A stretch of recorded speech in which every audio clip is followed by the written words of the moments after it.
అణుబాంబులు పేలితే ఎట్లుంటుందో మన తరానికి తెలియదు. రెండవ ప్రపంచ యుద్ధం సందర్భంలో జపాన్లోని హిరోషిమా నాగసాకి మీద అమెరికా వేసినటువంటి అణుబాంబు సందర్భంలో ఇవాటికి మళ్ళీ మీడియా, సోషల్ మీడియా ఇవన్నీ లేవు.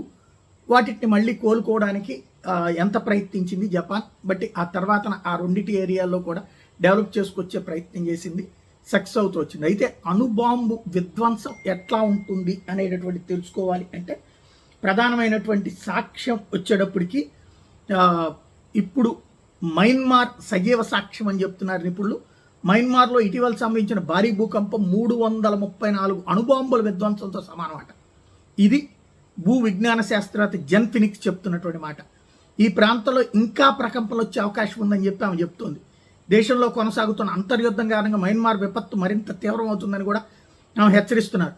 మరో భూ ఉపరితలానికి 10 కిలోమీటర్ల లోతులోనే ప్రకంపనలు కేంద్రాలు ఉన్నాయని యునైటెడ్ స్టేట్స్ జియోలాజికల్ సర్వే చెప్తోంది. అంటే ఇక మయన్మార్ దారుణమైనటువంటి పరిస్థితికి వెళ్ళబోతోంది.